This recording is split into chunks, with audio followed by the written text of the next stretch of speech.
In the sunlit kitchen, Grace placed her 8-month-old daughter Sophia in the high chair while preparing breakfast.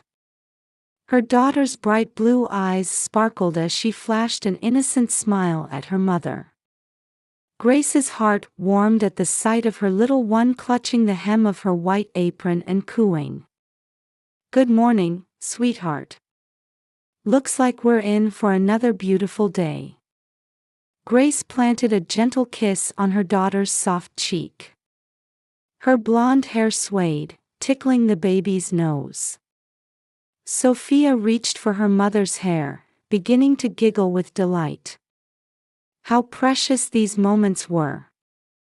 Outside the window, neighborhood housewives strode past in their jogging attire. The fresh early summer breeze gently stirred the lace curtains. Their white colonial mansion stood in Greenwich, Connecticut's upscale residential area, on a street lined with beautiful maple trees.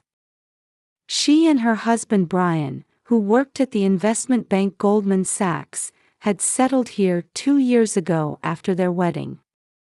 Her mother-in-law Eleanor, a former high school teacher, lived nearby and always looked out for the young couple. The wedding ceremony was held at St. Michael's Lutheran Church just down the street. Grace still vividly remembered her mother-in-law's expression that day, proudly watching her only son and beaming with joy at welcoming a new family member.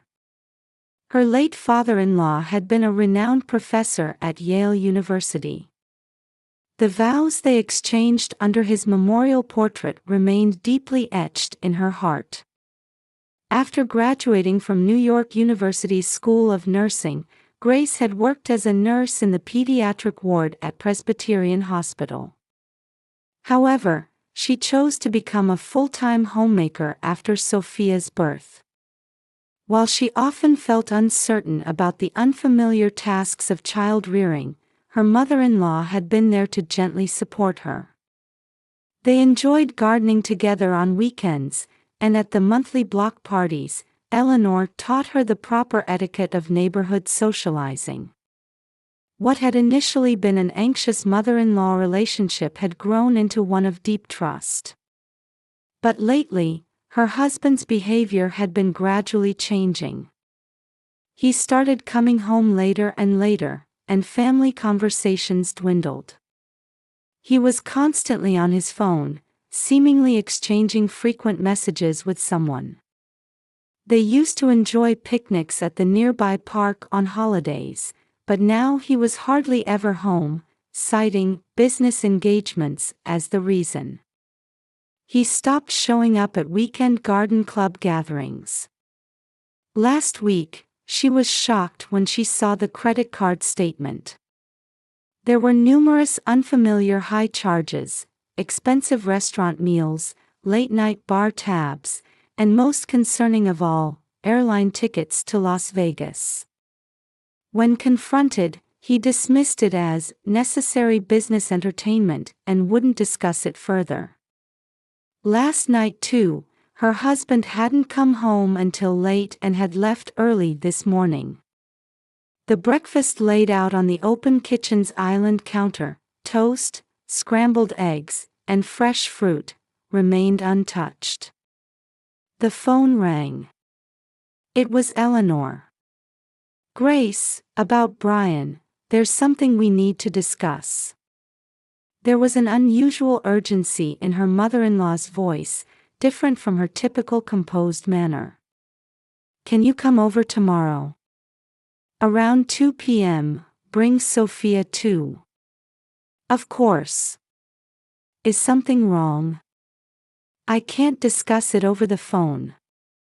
We'll talk tomorrow." As she hung up the receiver, anxiety spread through Grace's heart. Doubts about her beloved husband. The happy days they had built together felt as fragile as a glass vessel, ready to shatter at any moment. At 2 p.m. the next day, Grace arrived at her mother-in-law's house, holding Sophia close. The white colonial house, built in the 1920s, usually exuded warmth, but today something felt off. Though tulips bloomed beautifully in the well-tended front garden under the early summer sun, the basket that normally sat by the entrance was missing. She could hear neighborhood children playing on the lawn, but their cheerful voices only amplified her unease. During the 10-minute drive, Eleanor's phone call from yesterday kept replaying in her mind. The urgent tone, the careful choice of words, and what sounded like something falling in the background. Just before hanging up, Eleanor had said, "I believe in you." Thinking about the meaning of those words now gave her an ominous feeling. And most worrying of all was that her mother-in-law, who always came out to greet them, was nowhere to be seen. Eleanor's blue Prius wasn't in the garage or parking area. It was unthinkable for her mother-in-law, who never missed Sunday garden club or Monday book club, to be absent at the promised time.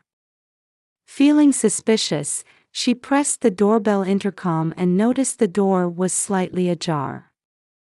It creaked in the wind. "Eleanor?" Her voice trembled slightly. The warmth of Sophia in her arms was her only comfort in this situation. The baby, seeming to sense her mother's anxiety, quietly buried her face in Grace's chest, unlike her usual friendly demeanor. There was no response. When she pushed open the door, an entirely unfamiliar scene greeted her. Shoes that should have been neatly arranged were scattered about, and family photos had fallen from the walls.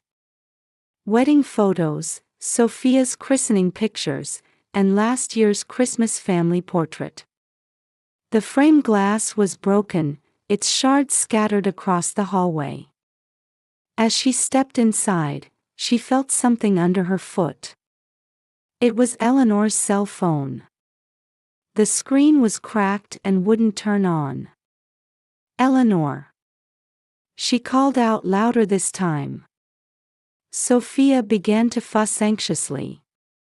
Grace held her daughter tightly and cautiously made her way to the living room. There were drag marks on the hallway carpet. The living room was in even worse condition.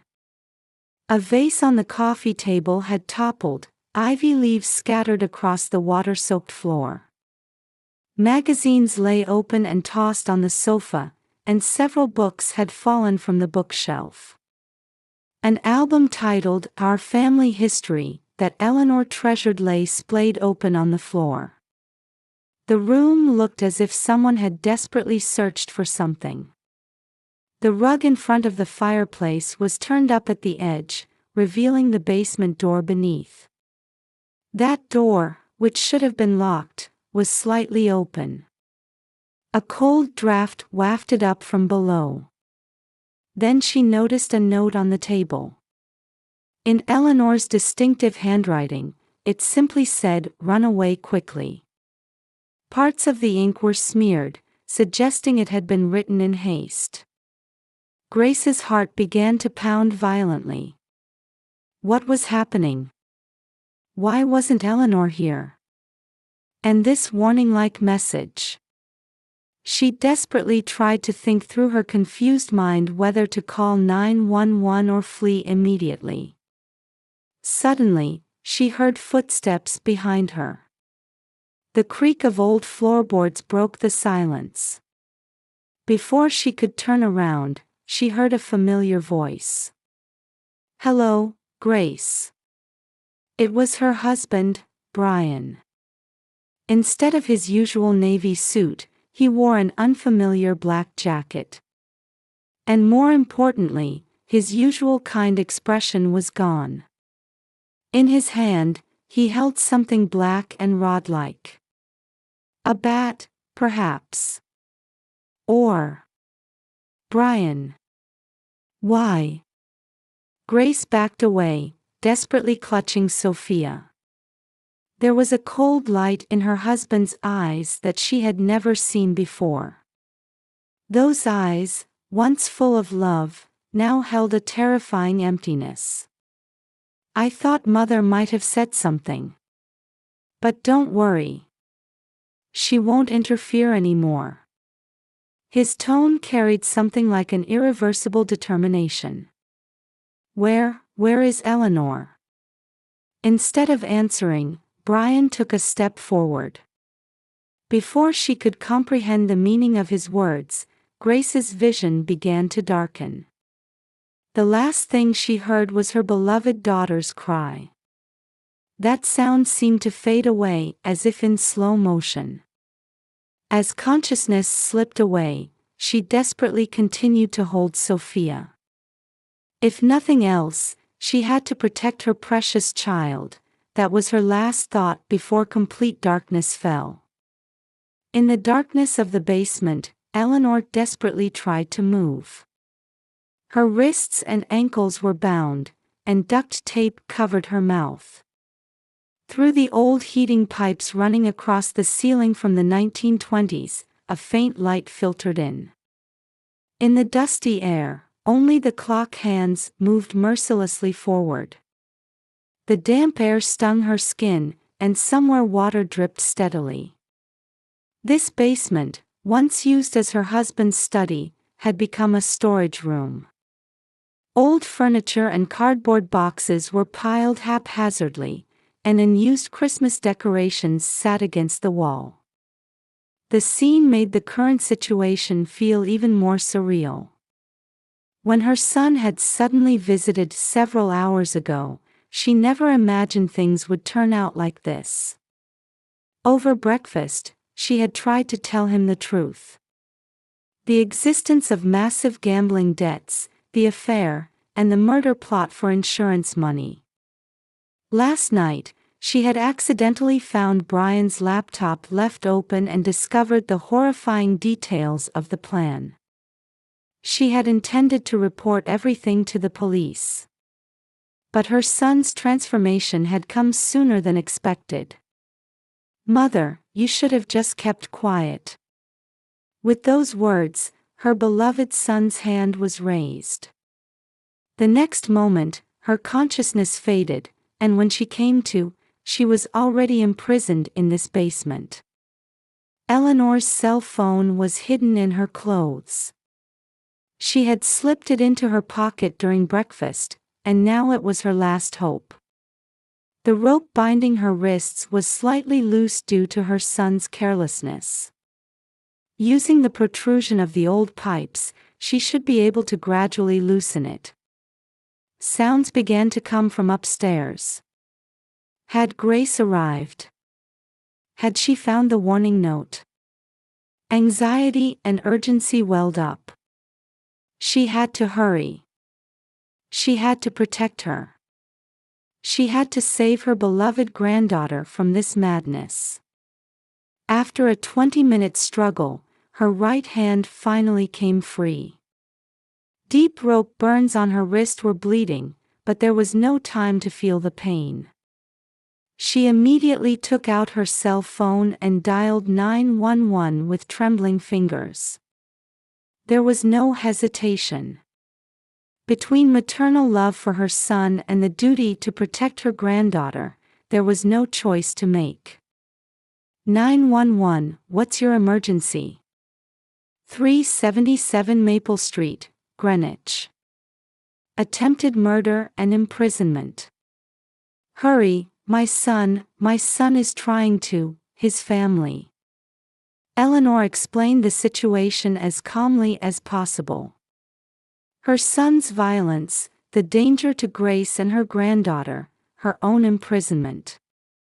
On the other end of the line, Susan Williams, a dispatcher with 30 years of experience, immediately understood the gravity of the situation. She had handled numerous domestic violence calls, but the urgency in this mother's voice suggested something extraordinarily serious. "We're dispatching patrol cars now. Please stay on the line. Are you in a safe place?" Just then, a dull thud resonated from upstairs, followed by a baby's cry. Eleanor's heart nearly stopped. "Hurry! My daughter and granddaughter, please," quickly. Soon, police sirens approached.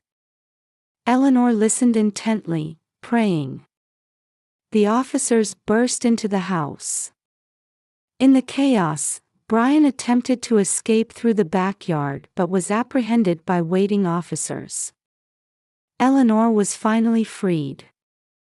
The first thing she saw was Grace collapsed in the living room and Sophia crying loudly. Her granddaughter's cries painfully brought home the reality of this nightmare. Amid the professional voices of paramedics, 3 ambulances headed to the hospital one after another, their red and blue lights flashing. The police officers remaining at the scene began securing evidence. The metal bat used as a weapon. The blood-stained carpet. Eleanor's hastily written note. And the decisive evidence, security camera footage from the basement. The camera Eleanor had secretly installed had recorded everything. After her husband's passing, she had enhanced the home's security system. Detective Michael Thompson, with 30 years of experience, sensed it immediately. This wasn't just domestic violence. It was an attempted premeditated murder. And what prevented it was one mother's courage. He pieced together the case while examining each piece of evidence found in the basement. The blue Prius had simply been moved to the Whole Foods parking lot nearby. Brian had deliberately moved his mother's car out of sight to ensure Grace would arrive. His attempt at a perfect plan had ultimately hastened his downfall. Detective Thompson sighed deeply as he surveyed the scene. The darkness lurking behind the luxurious facade of a family home. But also the power of maternal love that broke through it. Images of numerous cases in this town flashed through his mind. But a mother's decision to send her son to prison to protect her granddaughter was rare indeed. A young officer hurried over. The female victim has regained consciousness. We might be able to take her statement at the hospital. The detective nodded silently. In a private room at Greenwich General Hospital, Grace had regained consciousness. Her head was bandaged, and as she received an IV drip, she stared at the ceiling through blurry vision. The smell of disinfectant stung her nose, and from the hallway came the sounds of nurses' footsteps and squeaking wheelchairs. The regular beeping of monitors marked time in the quiet room. Sophia. When she called her daughter's name in a hoarse voice, her mother-in-law, who had been sleeping beside the bed, woke up. Eleanor's face showed signs of fatigue, and the bandages on her wrists told of the horror she had experienced. It's all right. Sophia is resting in the pediatric ward next door. She had mild dehydration but no other problems. Dr. Jenkins is personally looking after her. Eleanor, you saved us. We can talk later. Rest now. Eleanor gently held her daughter's hand. Just then, there was a knock, and Detective Michael Thompson quietly entered the room. He was a tall man with sharp eyes beneath a gentle expression. His gray suit was slightly wrinkled from hours of investigation, but the dignity of his 30-year career remained unwavering. "How are you feeling?" Detective Thompson asked, lowering his voice. "Better." Little by little, Grace tried to sit up but gave up when she felt dizzy. "Please don't strain yourself." The detective sat in a chair by the bed and continued, "This will be difficult to discuss, but if you could tell me any details about the incident." Eleanor gave a small nod, and Grace also indicated her agreement. "First, I should tell you that Brian Anderson has been arrested and charged," the detective began, carefully choosing his words. Our investigation has revealed he had gambling debts. Most of these were accumulated at illegal casinos in Las Vegas. Grace's eyes widened. Her husband never letting go of his phone, the late-night outings, the large expenses. All the changes now made sense. Furthermore, the detective hesitated for a moment but continued, he had a mistress. A woman named Rachel Collins who worked at a casino in Las Vegas. She was a dealer at a high-end casino. The air in the hospital room seemed to freeze. Eleanor squeezed her daughter's hand tightly. They were after your life insurance money and Eleanor's inheritance. The insurance amount was $5 million. Combined with the inheritance, it would have been enough to pay off all his debts and start a new life. Hot tears rolled down Grace's cheeks. She continued staring at the ceiling, feeling her pillow grow damp. We have several pieces of decisive evidence. The detective took out his tablet.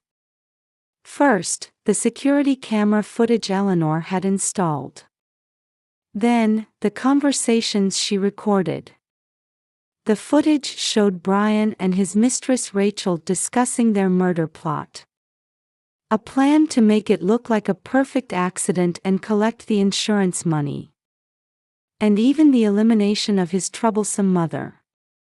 Cold, calculated conversations exchanged as if they were discussing everyday matters. I should have noticed, Grace's voice trembled. The recent changes in his behavior, the late nights, the large expenses, it was all there to see. Don't blame yourself, Eleanor gently advised. No one wants to believe the betrayal of someone they love. Detective Thompson revealed even more shocking facts. According to Collins's statement, this plan had been in preparation for about 4 months. The detective continued while checking his documents. She initially intended to use Brian Anderson merely as a source of money. However, as his gambling debts grew, she began seeking a bigger payoff. The detective produced a photograph. It showed her husband and Rachel intimately close at a luxury hotel bar. A woman with flashy red hair wearing a provocative smile. Her expression revealed a certain calculation. According to her testimony, it was actually she who suggested the insurance fraud plan. Brian apparently hesitated at first. However, as the pressure from illegal casino debt collectors intensified and he became more desperate. Suddenly, there was a commotion in the hallway. Security guards were stopping several reporters trying to push their way toward the hospital room. Detective Thompson stood up and checked the door. Don't worry. As part of the Victim Protection Program, we have 24-hour security in place. All media inquiries will be handled by the Police Public Relations Department. But why today? Grace asked in a trembling voice. Last night, Eleanor accidentally found Brian's laptop left open and discovered the details of the plan. Brian, in a panic, decided to execute the plan ahead of schedule. The detective's explanation was met with heavy silence in the hospital room. The prosecution is now preparing charges including attempted murder, imprisonment, assault, and attempted insurance fraud. Collins will also be charged as a co-conspirator. We're also conducting a parallel investigation into the illegal casinos. Just then, a baby's cry echoed from the hallway, and a nurse entered the room carrying Sophia. I'm sorry, but your daughter woke up and kept asking for her mother. Grace reached out with both arms, forgetting the pain in her bandaged head. Sophia stopped crying when handed to her mother and nestled contentedly against her chest. Her tiny hand gently touched her mother's arm where the 4 was inserted. "I'm so sorry, Sophia." Grace held her daughter tightly, tears flowing. "It's okay now. Mama will protect you. Always."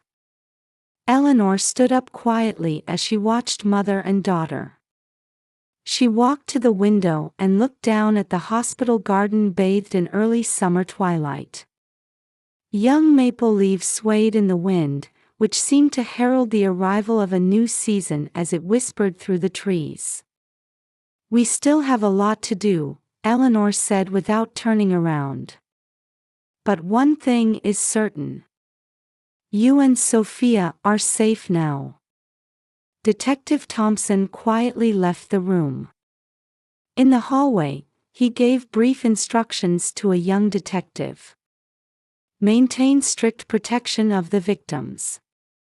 Let's resume interrogation of the Anderson suspect. And arrange for a psychological counselor." 3 months after the incident, as the judge's voice resonated through the Connecticut Superior Court, Grace quietly closed her eyes. Eleanor's hand gently rested on her shoulder. Local media reporters filled their notepads in the gallery. The evidence was perfect. The security camera footage Eleanor had installed, recorded conversations, and detailed testimony from Brian's mistress Rachel Collins. The prosecution clearly proved the meticulously planned murder plot for insurance money. Brian maintained an expressionless face throughout.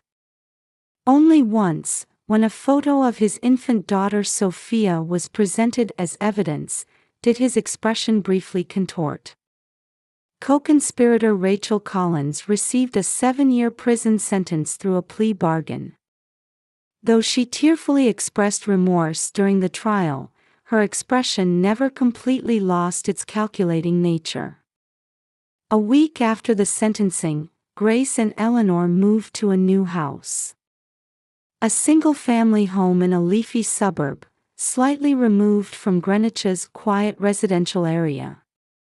The yard, enclosed by a white picket fence, featured a small sandbox for Sophia to play in.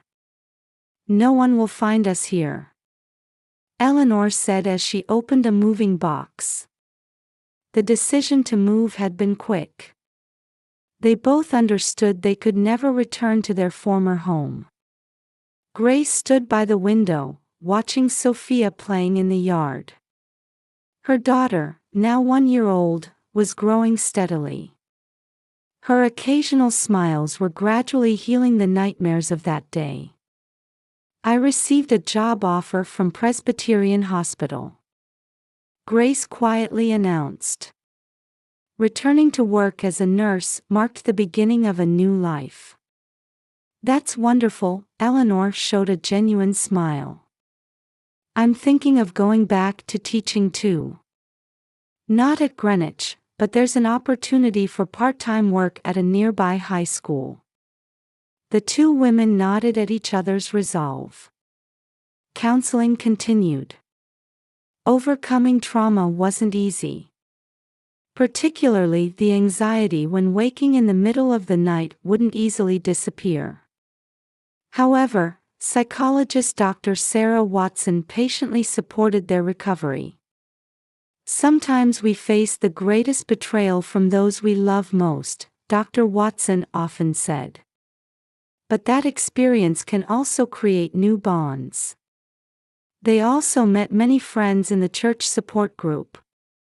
Women who had overcome domestic violence, mothers who had experienced various hardships. Their stories gave Grace great courage. "You are a strong woman."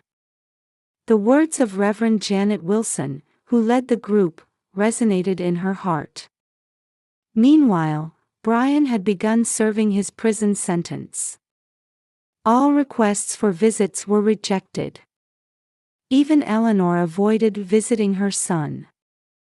She only regularly sent photographs of Sophia.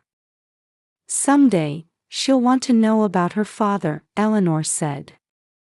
We need to be prepared to tell her the truth when that time comes. Rachel Collins filed for bankruptcy while in prison.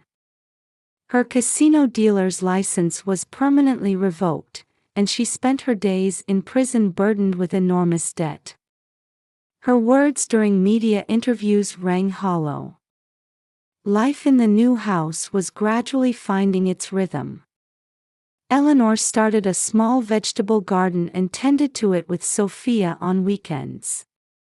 Grace felt a definite sense of fulfillment as she juggled work and childcare. The neighbors watched over them warmly. Though they knew about the incident, they never pried. Instead, they never forgot to show subtle kindness. One evening at twilight, Eleanor sat on the garden bench, watching the sunset. Grace sat down beside her, holding Sophia. Eleanor, back then, how could you stay so calm? After a long silence, Eleanor quietly answered. Because as a mother, I had something to protect. The two women nodded silently at those words. Something to protect. That something was now beginning a new life with them in this garden. Birds chirped in the twilight sky. Maple leaves swayed in the wind, casting shadows across the garden. As if announcing the beginning of a new season.